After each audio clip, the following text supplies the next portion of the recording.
Darnell Okafor was 41 years old, and until 8 months after his divorce was finalized, he thought the worst was already behind him.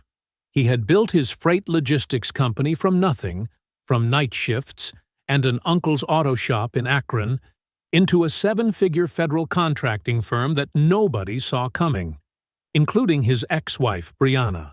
She had taken the house, the settlement check, and 11 years of his best years when she signed those papers. Darnell let her.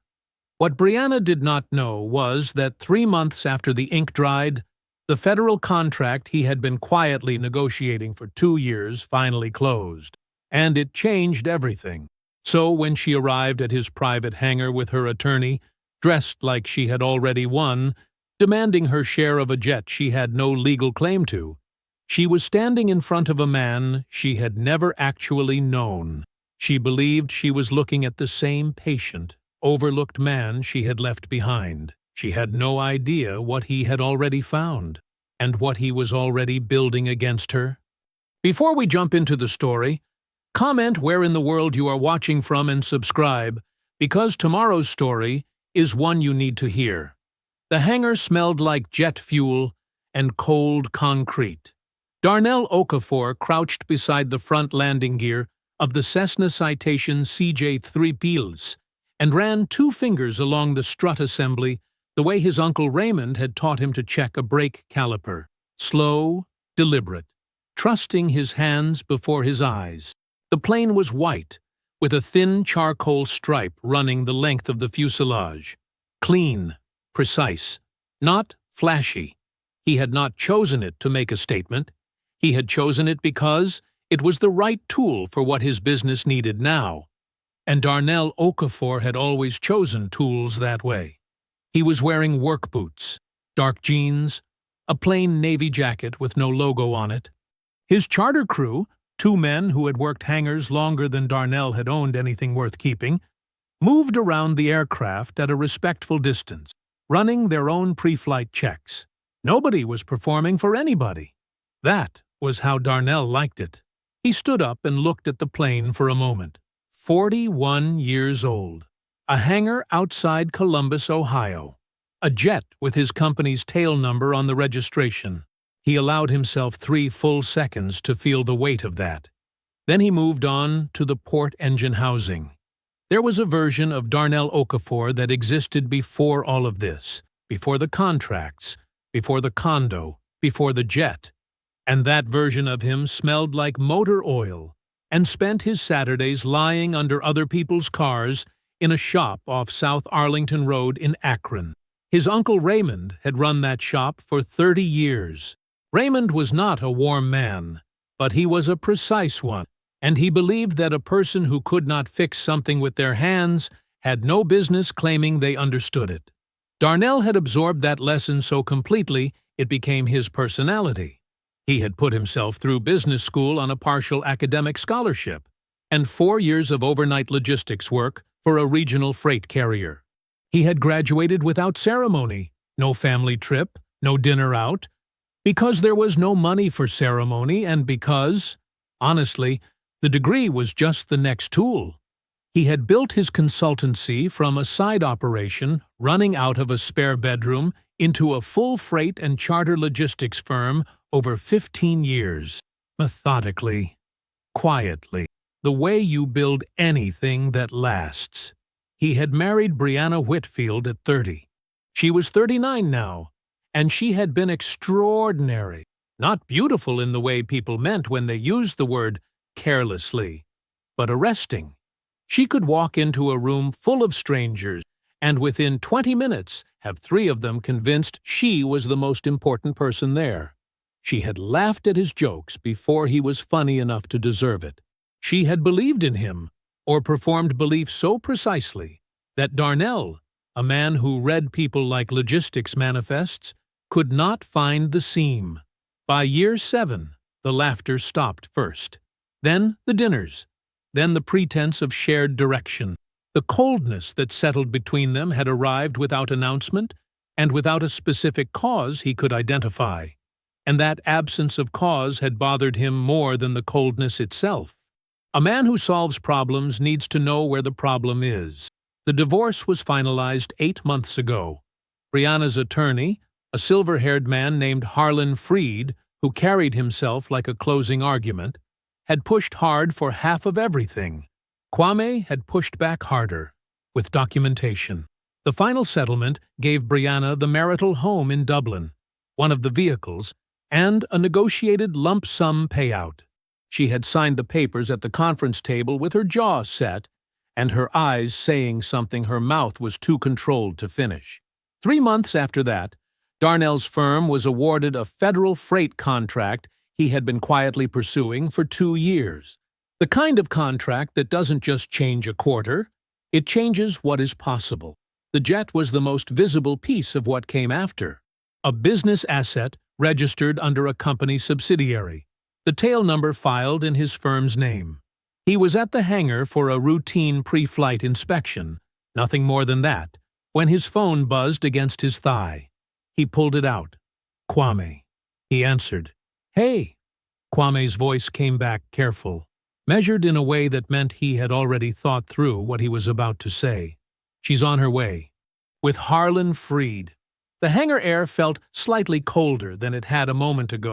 Darnell did not curse. He did not move. He asked the only question that mattered right now. "How long do I have?" 20 minutes, maybe less. He ended the call. He stood looking at the jet, at the clean white fuselage, at the tail number, at everything it represented and everything it had cost him to get here. And he allowed himself exactly 5 seconds of something that lived in his chest, like grief. Then he scrolled to Ingrid's number and pressed call. She picked up on the second ring. He said 2 words. "They're coming." She arrived in a black SUV that parked just outside the hangar entrance with the quiet precision of something rehearsed. Darnell saw her before she saw him. He had positioned himself near the nose of the plane, visible from the entrance, and he watched her step down from the vehicle the way he watched a lot of things, without moving, without expression, cataloging what he needed to know. She had dressed for this. That was the first thing. The coat was camel-colored, tailored close at the shoulders, the kind of coat that cost more than a car payment, and was chosen because it read as serious without reading as aggressive. Her hair was flawless. Her heels were low enough to walk on tarmac. Every detail intentional. She had thought about what to wear to this moment, which meant she had been planning this moment for longer than today. Harlan Freed stepped out behind her. Mid-50s. Silver hair swept back from a sharp face. He carried a leather portfolio against his ribs, like a man who had learned that the weight of documents is its own kind of authority. A younger associate followed, a woman in her late 20s, already holding a legal pad, pen uncapped, taking notes before anything had been said. Darnell did not move toward the hangar office. He did not gesture inside. He stayed where he was, on the tarmac, on his property, and he let them walk to him. When Brianna got close enough, she smiled. It was a good smile. It had always been a good smile, the kind that arrived in the eyes first and made you feel like you were the only person in the room worth looking at. Darnell had loved that smile once. Now he observed it the way he observed a weather report. "D," she said. The old nickname, soft, warm, like no time had passed and none of it had been ugly. "Hey." His voice was even, nothing given away. "You look good." She glanced at the jet behind him. And this, a small, genuine-seeming breath of admiration. "I mean it. I'm really happy for you." Darnell said nothing. He waited. She held the smile for 2 more seconds, then gave the slightest nod to her left. That was the signal. Freed stepped forward and took over the way attorneys do, smoothly, like the conversation had always been heading here. "Mr. Okafor." Freed's voice was the polished baritone of a man who had made a career of sounding reasonable while saying unreasonable things. "We appreciate your time. I'll be direct." He was not direct. He was thorough, which is a different thing. He walked through the argument in full. Darnell's federal contract had entered active negotiation during the final year of the marriage, a period when marital assets and business opportunities were, under Ohio law, subject to equitable consideration. The aircraft, acquired 3 months post-contract with capital that could be traced to a business opportunity that existed during the marital period, represented what Freed called a potentially undisclosed appreciable asset. He used the phrase twice. He let it hang in the air each time the way attorneys let things hang. Not as a question, but as a weight they are placing on the other side of a scale. The younger associate's pen moved steadily. Darnell stood with his hands loose at his sides and his face giving Freed absolutely nothing to work with. He listened to every word. He let Freed reach the end of it, the suggestion of a motion to revisit the settlement, the language about good faith disclosure obligations, the delicate implication that this could go several directions depending on how cooperative everyone chose to be. When the silence arrived, Darnell said one word: Kwame. Kwame Asante stepped forward from the side of the hangar where he had been standing, unhurried, for the last 14 minutes. He had a leather folio of his own. He opened it before he reached them, and he addressed Freed the way a man addresses a problem he identified some time ago and has since resolved. The contract in question was executed 14 weeks after the divorce was finalized.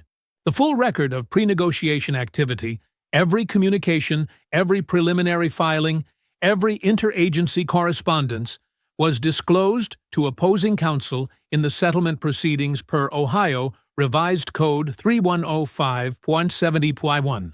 All of it, stamped and dated. He produced a tabbed document and held it out to Freed without ceremony. Any claim that the disclosure was insufficient will be answered with that file, in court, in public, at whatever cost that proceeding requires. I want to be clear about the at whatever cost part. Freed took the document. He opened it. He read the first page. Something shifted in his posture, barely visible, but there. A slight redistribution of weight. A recalibration. The associate stopped writing. Brianna was looking at Kwame with an expression that was trying to remain composed and not entirely succeeding. The warmth was draining out of her face, the way color leaves something left too long in the sun. She had not expected him to already be here. She had not expected any of this to already be built. Darnell waited until he had her eyes. Then he spoke directly to her. Not to Freed, not to the associate with the legal pad. To her. You signed the papers, Brianna. His voice was quiet, calm as a measurement. You got what the law said you were owed. That's done. He let his gaze move to the jet, to the hangar, to all of it. Then back to her. This is mine. He turned and walked back toward the plane. Over his shoulder, without turning around. Kwame will handle the rest. Behind him, he heard nothing. No argument. No follow-up from Freed. No parting warmth from Brianna. He didn't need to turn around to know her face. The smile was gone. The condo was quiet. Darnell had changed out of the navy jacket and was sitting at his desk in a plain white t-shirt, a glass of water untouched at his elbow. The city hummed somewhere below the window. He barely heard it. Kwame had forwarded everything by 7.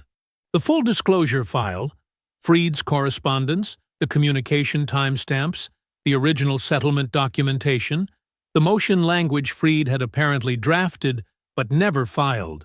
Darnell went through it the way he went through every logistics audit, page by page, in order. Nothing skipped. He was looking for the shape of the thing, for where the pressure had been applied and where it had been expected to hold. Most of it was what he expected. Freed had been fishing. The argument about the contract was thin. Kwame had been right that it wouldn't survive contact with a judge. There were a few highlighted items, a few flagged pages. He worked through them steadily. Then he reached the property transaction summary near the back of the file. He stopped. He read it once. Then he read it again, slower. The marital home on Highfield Road in Dublin, Ohio. Appraised at $610,000 at the time of settlement. Brianna had received it as part of the divorce agreement. Her choice, one she had pushed for with particular firmness through Freed during negotiations. Darnell had let it go. The house meant something to her, or so he had believed. He had taken the lump sum and the cleaner exit. 4 months ago, that house was sold to Troy Whitfield for $190,000. The transaction was dated 6 days after Brianna signed the divorce papers. Darnell set the page down on the desk. He picked up his water glass, drank slowly, and set it back down. He was a logistics man. He had spent 15 years tracking the movement of cargo, capital, and contracts across systems that looked simple on the surface and revealed their true shape only when you followed every line back to its origin. He understood flow. He understood that money does not move without a reason, and that the reason is always worth finding. A $610,000 asset sold to a family member for $190,000 6 days after settlement papers were signed was not a family discount. It was a transfer, which meant the question was not why she sold it cheap. The question was, where did the other $420,000 go? And when did it go there? He picked up his phone and called Ingrid. She answered on the second ring, which meant she had been expecting the call. "You saw the property transaction," she said. It was not a question. "Talk to me." A pause, the sound of papers shifting. "Darnell, I've been sitting on something. I didn't want to bring it to you until I had it fully mapped. After today," another pause. "I think it's time." "Go ahead." 2 LLCs, filed in Delaware, both during the final years of the marriage.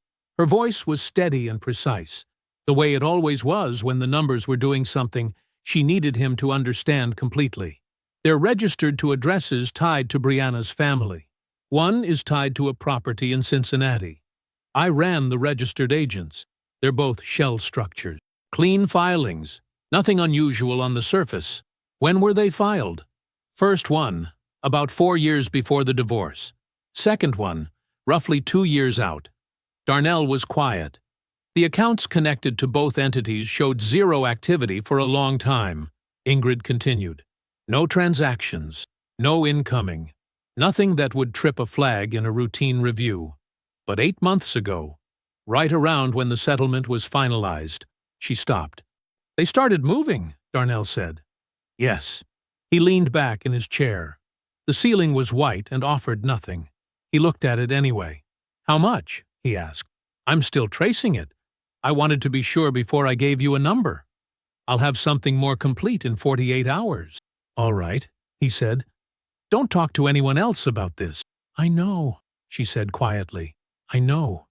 He ended the call. For a long time he sat without moving. The documents were spread across the desk in front of him, neat piles, time-stamped, organized. All the paperwork of a life he had believed was one thing and was beginning to understand was another. He did not call Brianna. He did not call Kwame. He called his mother.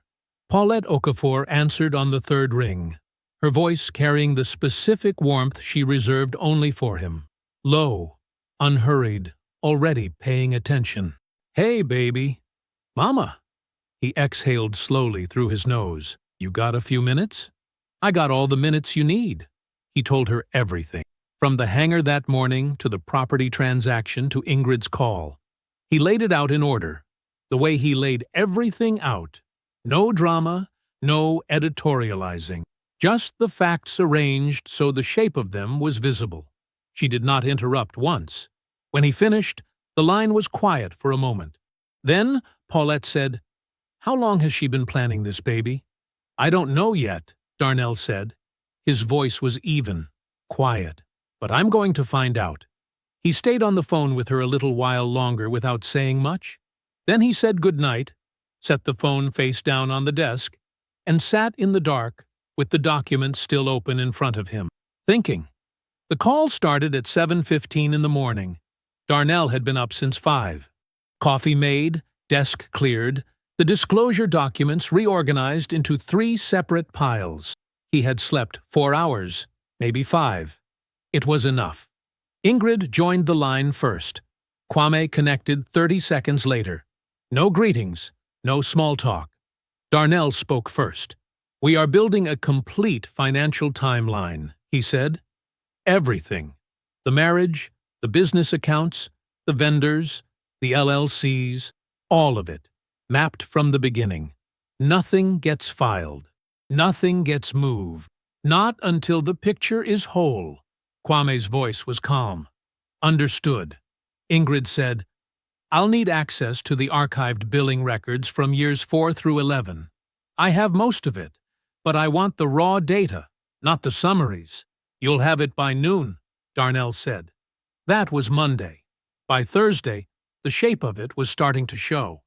They worked through a shared document thread, Ingrid flagging financial anomalies, Kwame organizing them by legal category, Darnell reading through every entry in silence and asking precise, narrow questions when something needed clarifying. It was slow work, careful work, the kind of work that only made sense if you were committed to getting it exactly right. And slowly, year by year, the timeline built itself. Year 4, Year 6, Year 7. Year 7 was where the first LLC had been filed. Darnell already knew that, but seeing it laid out on a timeline alongside everything else, alongside the gradual cooling of the marriage, alongside the first long silences and canceled dinners and separate schedules, made it land differently. He had always assumed the distance between them had grown naturally. Two busy people, two separate rhythms pulling apart. He had been wrong. The distance had not grown. It had been managed. He kept reading. Years 8 and 9 showed something subtler but just as deliberate. During that stretch, Brianna had pushed, gently, always gently, for Darnell to restructure the company. She had brought it up 4 separate times. He could trace it now through emails she had sent, through dinner-time conversations he had logged in his own old messages as innocent enough discussions about the next phase of the business. Each time, she had pointed him toward partnership structures, outside investors, shared ownership arrangements with contacts she knew or had introduced. Each arrangement, if he had accepted it, would have diluted his equity in the firm. Each time, he had declined. His gut had told him no without knowing why. He understood why now. A diluted ownership stake was a smaller asset in a divorce. She had been trying to shrink what he was building before she walked away with her share of it. He had not let her. Not because he suspected her. He had not suspected anything. He had declined because he was a man who did not share what he built, unless the terms were right. That discipline, the same one he had carried since the auto shop in Akron, had protected him without his knowledge. He wrote nothing in the margin. He just moved to the next page. The second revelation came on Friday afternoon. Ingrid's voice on the call was quiet and precise in the way it got when she had found something she wished she hadn't. "I've been cross-referencing the vendor payment records against the LLC account activity," she said. One of the Delaware entities, the first one, the one filed in Year 7, received 6 wire transfers during the final 18 months of the marriage. Darnell said, "Source? A consulting account in Brianna's name. The one you told me was connected to her interior design work." He knew the account. He had known about it the entire marriage. He had never looked closely at it because he had never had a reason to. She had kept her work separate from his. That was how they had structured things early on, and he had respected it. "How much?" he asked. $214,000. Total. Across the 6 transfers. He didn't speak. Ingrid continued. "The money originated from vendor overpayments inside your company's billing system. I went back through the invoices." She paused. "Every vendor involved was someone Brianna brought to the business herself. Friends of friends, family connections, people she vouched for personally." Darnell looked at the wall. The invoices billed for services.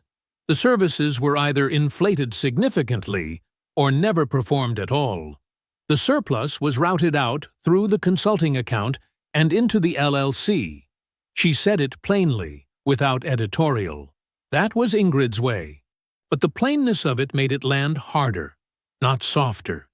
He had hired her vendors because she had recommended them, because he trusted her judgment the way you trust the judgment of someone you have built a life beside. That trust had been the open door. She had walked through it, quietly and repeatedly, for 18 months. He sat with it for a moment. Then he set the documents down flat on the desk, stood up, and walked to the window. The city was gray and ordinary outside, cars moving, a delivery truck double-parked on the corner. He picked up his phone and called Kwame directly. "This isn't divorce litigation," Darnell said. "This is fraud." Kwame's response came without hesitation. "I know. I've already contacted a forensic accountant, and I've spoken to a federal crimes attorney. Who else knows? Just us. And Ingrid." Darnell watched the delivery truck pull away from the curb. "Keep it that way," he said. The call to Troy Whitfield lasted 4 minutes. Darnell kept it simple. He told Troy he was looking at a commercial real estate acquisition on the east side of Columbus.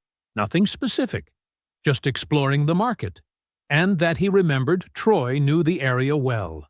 He said he valued the opinion of someone with boots on the ground. Troy said he'd love to help. He said it fast, the way people do when they're flattered and trying not to show it. They agreed on lunch the next day, a steakhouse downtown that Troy suggested. Darnell said that worked fine. He hung up and sat quietly for a moment. Then he went back to his documents. Troy Whitfield arrived 3 minutes late, which was probably his version of on time.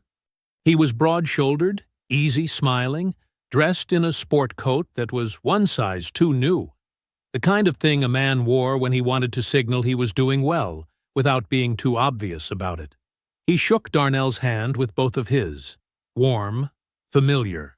"D-man, you look good," Troy said, settling into the chair across from him. "I mean it. Whatever you're doing, it's working." "Just keeping busy," Darnell said. He meant it the same way Troy meant "I love to help," which was to say he meant none of it. But he said it with a full smile, easy and unhurried, and Troy visibly relaxed. That was what Darnell needed. A relaxed man talks. A relaxed man fills every silence without thinking about what he's putting into it. They ordered. Troy got a ribeye without looking at the menu. Darnell got the salmon and a water. Troy started talking about the Columbus market within 2 minutes. Cap rates, neighborhood comps, a mixed-use corridor on the east side that was absolutely about to pop. He used his hands when he talked. He repeated certain phrases: smart money, ground floor, long runway, the way someone does when they've been pitching the same idea to multiple people, and the language has gotten worn smooth from use. Darnell asked questions. Not many. Just enough to keep the current moving. "What's driving activity out there? Are you seeing a lot of outside capital or mostly local? What does anchor financing usually look like on a mid-sized development play?" Troy loved every question. He answered each one with the confidence of a man who had finally found the right audience. The appetizers came. A shrimp cocktail for Troy. Darnell had ordered a side salad he had no intention of eating.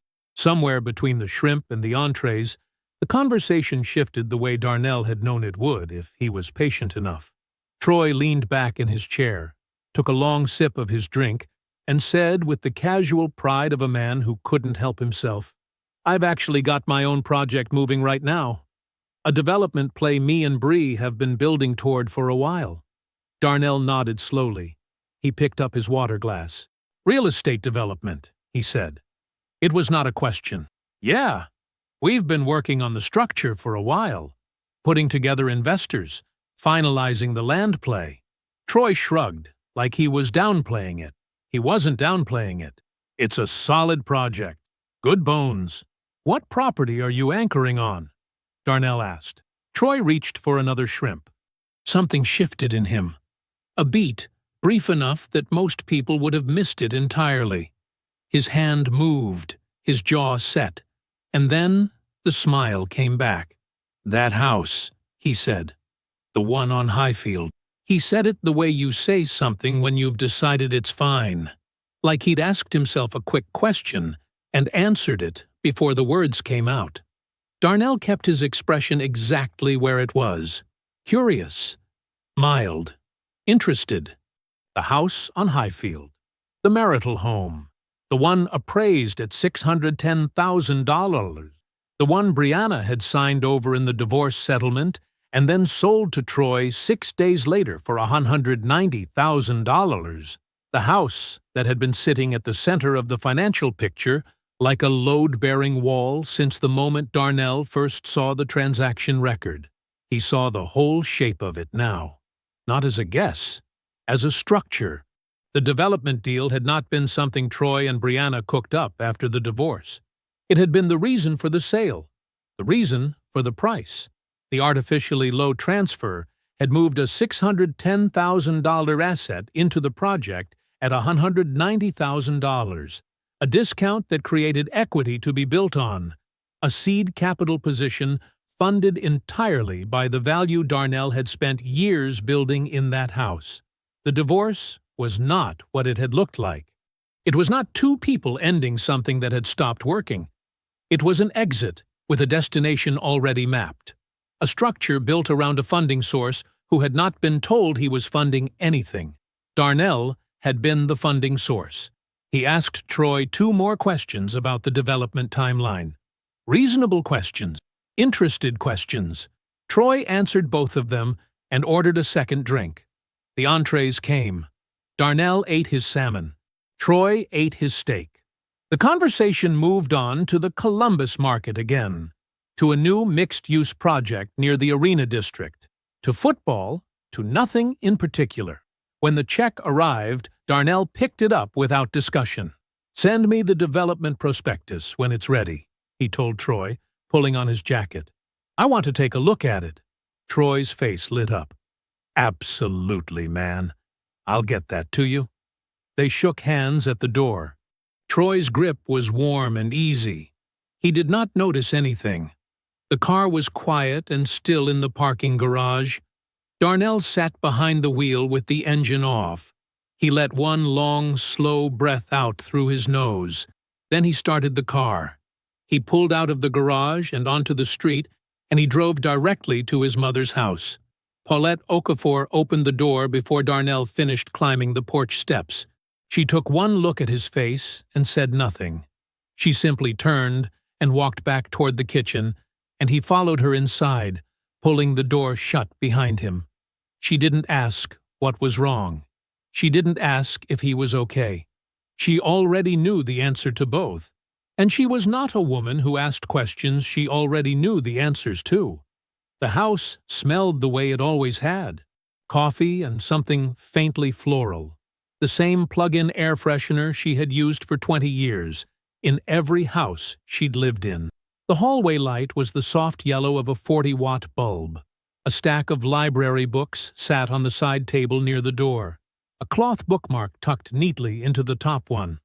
Darnell sat down at the kitchen table, the same table he'd sat at as a teenager doing homework, the same chairs, or close enough to them. A ceramic fruit bowl in the center, with 2 oranges and a banana going soft on one side. Paulette filled the coffee maker without looking at him. She moved the way she always moved, deliberate, unhurried, like a woman who had long ago decided that rushing was a form of disrespect to whatever needed doing. She set 2 mugs on the table and sat down across from him. "Start from the beginning," she said. So he did. He told her about the hangar, about Brianna arriving dressed for a performance, and Freed beside her with the leather portfolio and the legal argument about the federal contract. He told her how Kwame had already been there, already positioned, and how the argument had collapsed in about 4 minutes once the documentation hit the table. Paulette listened. Her hands were wrapped around her mug. He told her about the house, the $610,000 appraisal, the $190,000 sale. 6 days after the settlement was signed, Troy's name on the transaction. He told her about the Delaware LLCs, the two entities filed during the marriage, sitting quiet and empty until the divorce was done, and then suddenly active.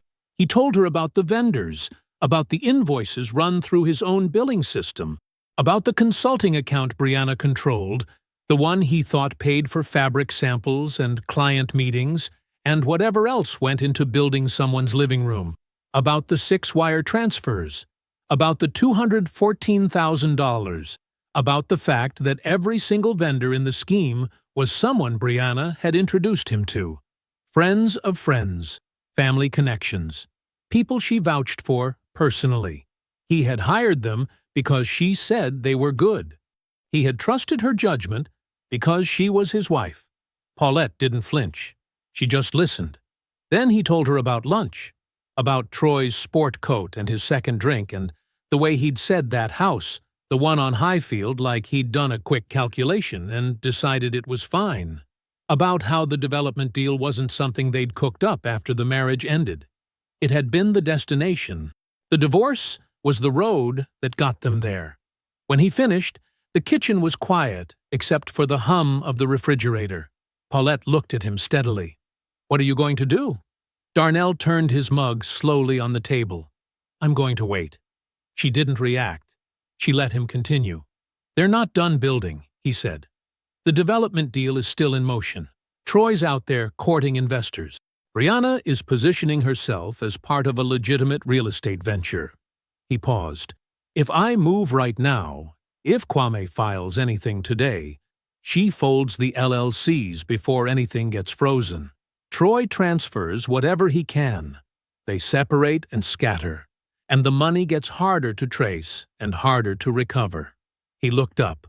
"But if I wait until the deal is almost closed, until investor capital is fully committed, until every dollar is sitting in one visible structure with her name connected to it, and then we show exactly where the seed money came from and how it got there, the whole thing comes apart at the same time. Not just for her, for Troy, for every investor who tied themselves to this deal. Maximum exposure, all at once. No place to move anything because everyone is looking at everything simultaneously." He set his mug down. 8 weeks, maybe 10. Paulette was quiet for a long moment. She looked at her coffee. Then she looked at her son. "Your grandfather used to say," she began, her voice low and even, "never move until the other person has already lost." A small pause. "They just don't know it yet." Darnell held her gaze. Then he nodded once. He finished his coffee slowly. The kitchen stayed quiet around him, warm and still. The refrigerator hummed. The banana in the fruit bowl was going soft. After a while, he stood up, pushed in his chair, and kissed the top of his mother's head. He drove home with the windows down, and the city moving past him in the dark, and the plan sitting fully formed and perfectly still inside his chest. 7 weeks into the wait, his phone rang on a Tuesday afternoon. He was at his desk reviewing a freight routing proposal when the name appeared on the screen. "Brianna." He let it ring once. Then he answered on the second ring, voice easy and neutral. "Hey." "Hey." A small pause, carefully placed. "Is this a bad time?" "No," he said. "Go ahead." She took a breath, audible, measured, the kind of breath that announces something rehearsed. "I wanted to call and say I'm sorry for showing up at the hangar like that." Another pause. "With Freed. That wasn't fair to you. It wasn't the right move." "I appreciate that," Darnell said. "The marriage wasn't all your fault." Her voice shifted into something softer, more careful. "I know I had my part in it. There were things I could have done differently. Said differently." She let that land for a moment. I hope we can be civil. Going forward. I don't want there to be bad blood between us." "There's no bad blood on my end," he said. "I think it's good that you called." "Yeah?" "Yeah." He kept his voice warm, relaxed, the voice of a man who had moved on and arrived somewhere peaceful. "Life's too short for all that. We both have things we're building.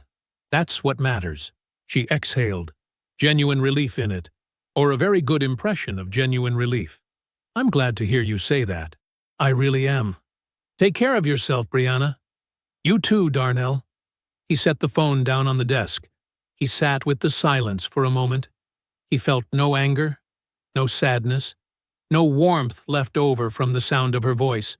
What he felt was the specific, clean sensation of a hypothesis confirmed. The call was reconnaissance dressed as remorse.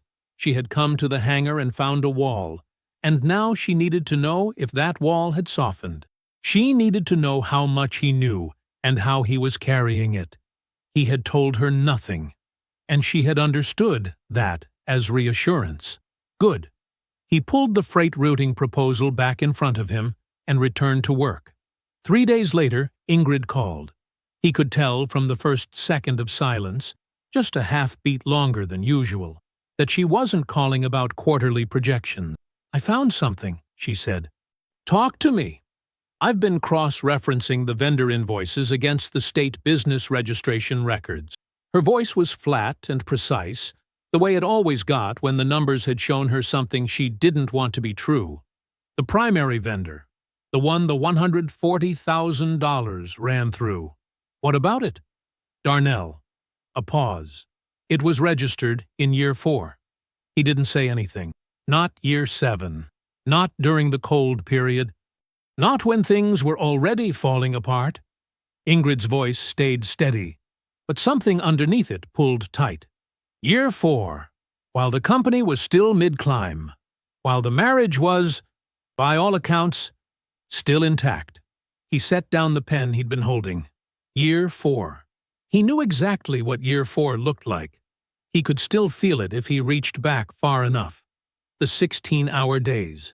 The cargo contracts that kept almost tipping into something bigger. The nights he'd come home, tired down to the bone, and she'd have dinner on the table and ask him how the meetings went. The weekends when they drove out to look at neighborhoods they couldn't quite afford yet. Walking through houses, talking about what they were going to build. The flowers he brought home on a random Thursday because he felt good about a contract lead and he wanted her to know it. Year 4. Who registered it? He asked. His voice was completely level. The registered agent is a name I don't recognize. Likely a nominee. Ingrid paused, but the mailing address on the filing links back to the same Delaware cluster as the other 2 LLCs. It's connected. It's hers. The room was very quiet. He sat with the document in front of him, the registration printout Ingrid had attached to the file. The date in the upper right corner. Clear as anything. He read it once. He read it again. He read it a third time. The same numbers. The same year. Not an error. Not a misprint. She had built the structure of theft before the marriage ever showed a crack. Before the long silences.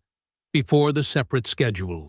Before any of the things he had spent 8 months cataloging as the slow, natural failure of 2 people growing apart. There was no slow, natural failure. There was a plan, patient and quiet, and running underneath everything, the whole time, while he worked and trusted and brought her flowers and believed, completely, fully believed, that they were building something together. He set the document down on the desk. He looked at the wall for a moment. Then he picked up his phone and called Kwame. His old friend answered on the first ring. Kwame. Darnell's voice was calm, precise, exactly as steady as it had been at the hangar, at the lunch table, on the call with Brianna 3 days ago. I want everything ready, he said. Not in 8 weeks. A beat. In 4. The private room at Meridian was exactly the kind of space that made money feel inevitable. Dark walnut panels, soft overhead lighting that turned everything warm and flattering.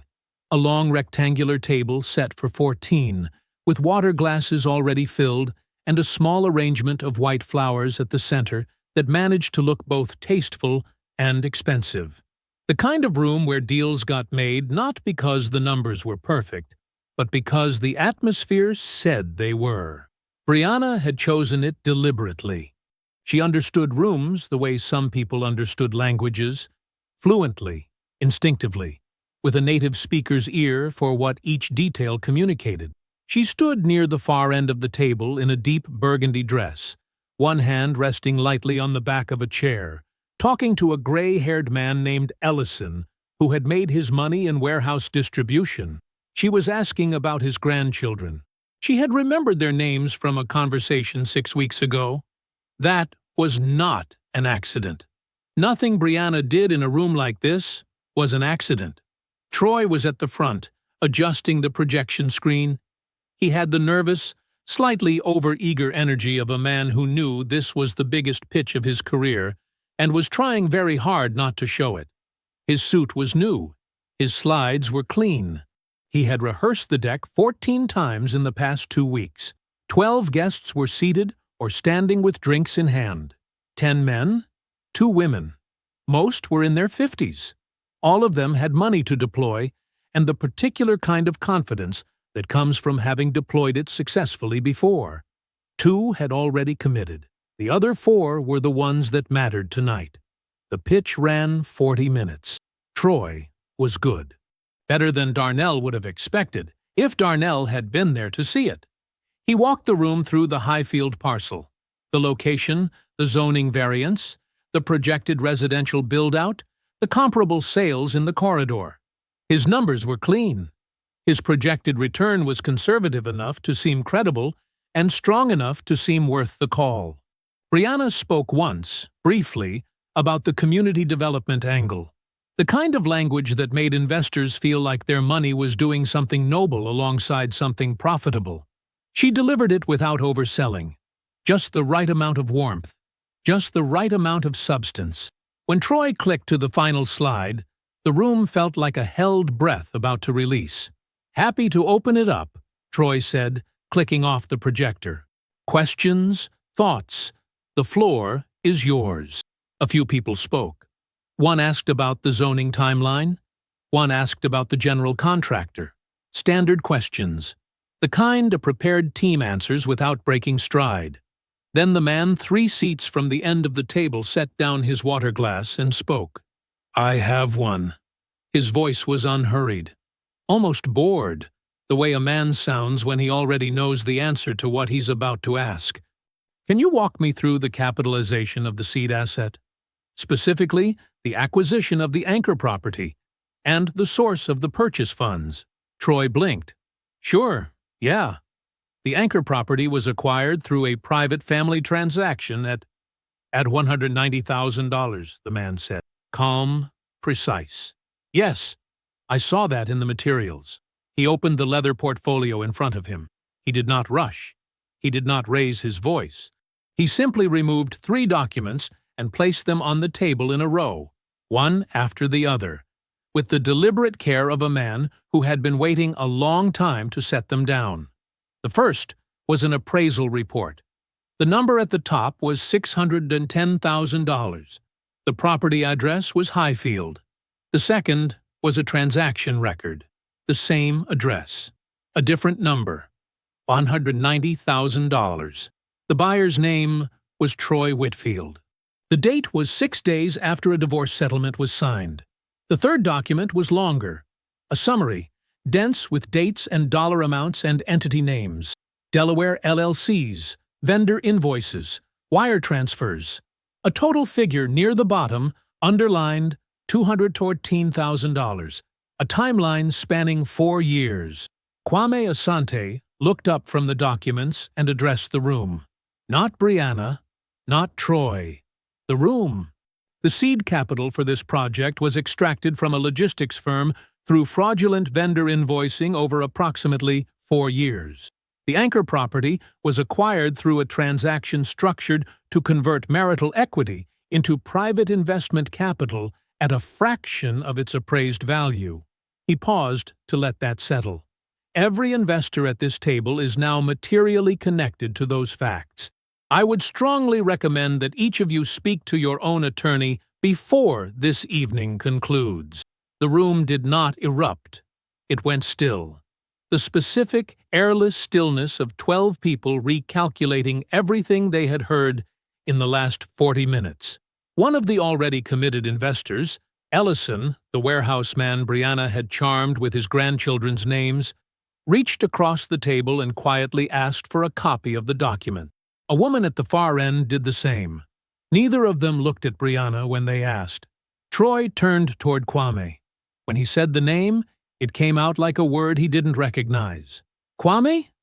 Brianna said nothing. She was looking at the 3 documents laid out on the table in front of her. The appraisal, the transaction record, the summary with the dates running all the way back to year 4. Her face had not moved, but something behind it had. For the first time, she was looking at the full shape of what had been built against her. Not a threat, not a legal maneuver, not a bluff. And she understood, with complete and sudden clarity, exactly whose hands had built it. She knocked at 8:47 in the morning. Darnell had been awake since 6. He had made coffee, reviewed 2 contracts, and eaten breakfast at his kitchen counter like it was any other Tuesday. When he heard the knock, he set his mug down, walked to the door, and opened it. Brianna stood in the hallway alone. No Freed, no Troy, no young associate with a notepad, just her, in dark jeans and a gray coat, her hair pulled back. She looked like she hadn't slept much. She looked like she had spent the drive over deciding exactly what she was going to say. Darnell stepped aside without a word. She walked in. She didn't wait long before she let it out. That was an ambush! Her voice was tight, controlled, but only barely. You had him in that room. You set the whole thing up, and you let it happen in front of 12 people, Darnell. You humiliated me. She was moving as she talked. Not pacing exactly, but she couldn't stand still.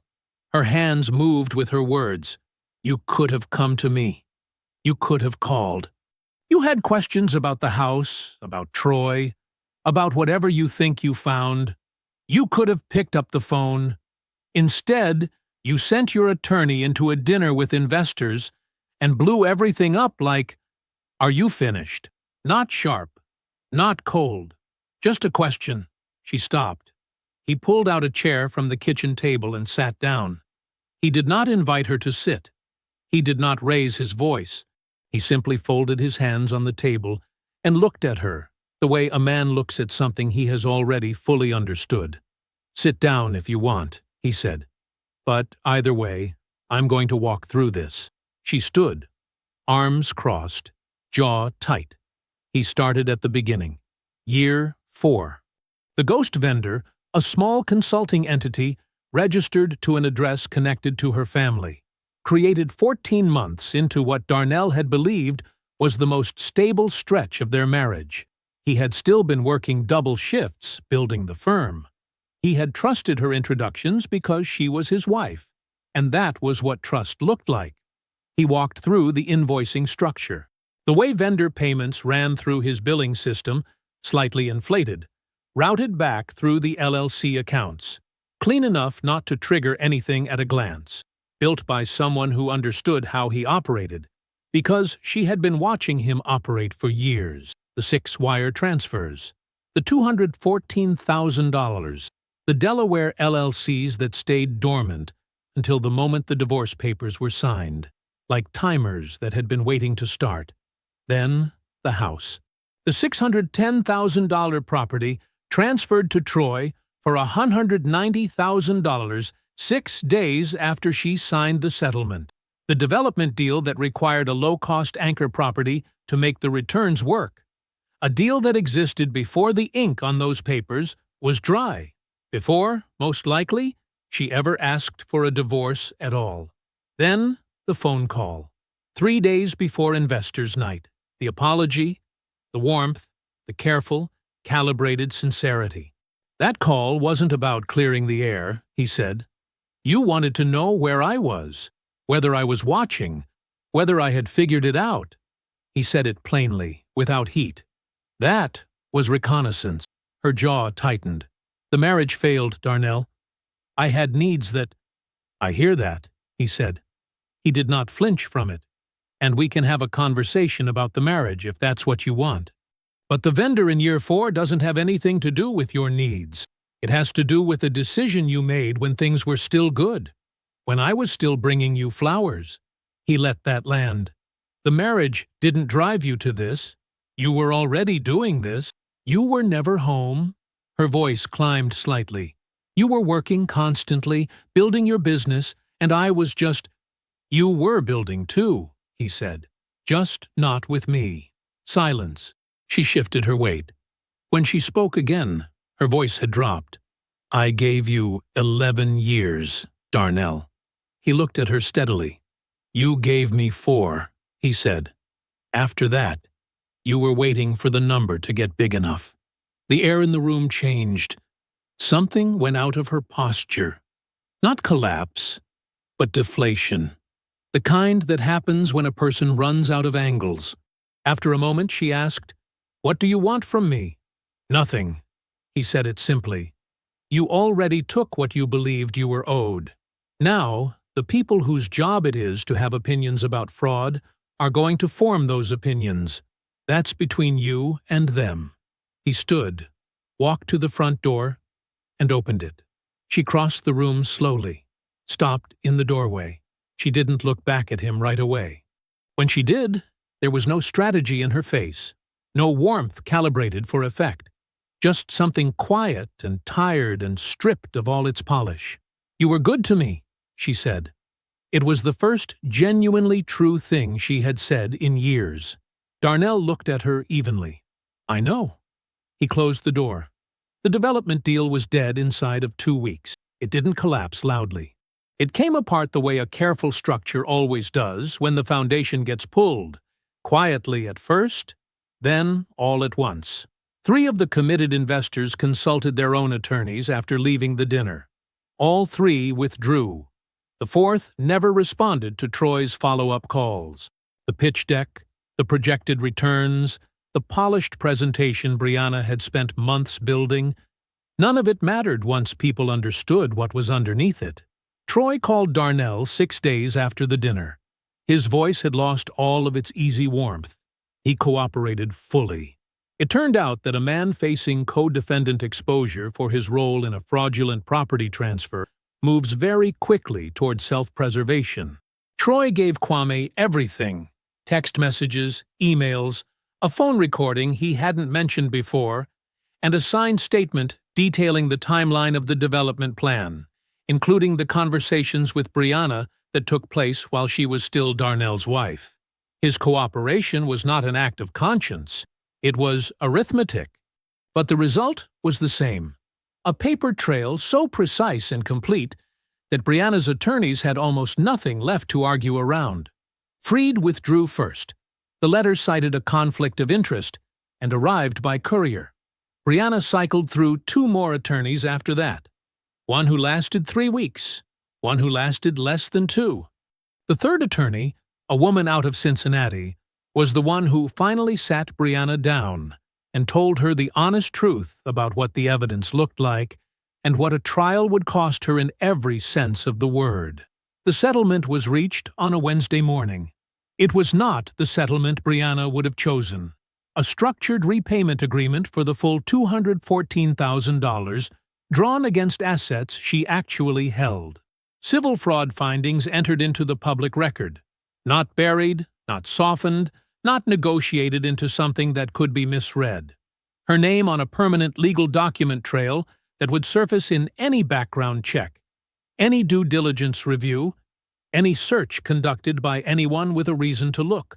The Delaware LLCs were dissolved. The Highfield development never broke ground. Darnell was not in the room when the papers were signed. He didn't need to be. Within the month, Brianna moved back to her family's home in Cincinnati.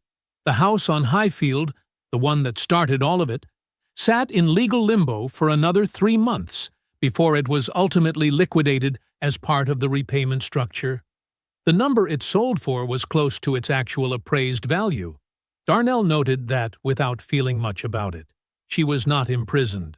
There were no handcuffs, no courtroom drama, no moment designed for an audience. What there was, instead, was a public record, permanent, searchable, and accurate. For a woman who had spent years constructing a version of herself that nobody could look at too closely. That was the most precise consequence possible. The world now reflected the truth, not her performance of it. That was enough. 18 months later, the Citation CJ3 Plus was somewhere over the Carolinas at 31,000 feet on a clear Thursday afternoon. The sky outside the windows was the particular blue that only exists at altitude, deep and still, and without a single cloud in any direction. Darnell sat with a contract open on the tray table in front of him, a Southeast logistics partner he had been courting for 6 months. The terms were good, better than good. Across the aisle, Kwame was reviewing his own document, reading glasses low on his nose, pen moving occasionally in the margins. Neither of them had spoken in 20 minutes. That was the specific comfort of 2 decades of friendship. The silence was never empty. Darnell's phone buzzed on the armrest. A text from Paulette. He opened it. A photo. His niece's birthday party, the backyard full of people he loved. Everyone mid-laugh at something that had just happened off camera, paper streamers, a lopsided cake. His cousin Marcus, making a face in the corner of the frame that had probably been making people laugh since the picture was taken. "We're proud of you, baby. Come home soon." He looked at the photo for a moment, at his mother's handwriting rendered in a text message, carrying the same unhurried weight it always had, at the faces of people who had never needed him to be anything other than what he was. He set the phone face down on the armrest. He looked out the window at the altitude, at the clean, improbable distance between a concrete floor in Akron and this seat, this altitude, this afternoon, at everything it had taken to get here, at everything it had cost him to find out what he was actually building, and for whom, and what he was worth in the hands of someone who had only ever been counting. He thought about all of that. Then he picked up his pen. He returned to the contract in front of him and found the signature line at the bottom of the final page. The plane climbed higher. Below, the clouds closed over everything that was. Above, the sky was clear as evidence and wide as consequence. Darnell Okafor wrote his name on the line, and the ink landed exactly where he meant it to. I hope you enjoyed that one. Be sure to like the video and subscribe so you don't miss the next story. I've picked out 2 more for you that I think you'll really like.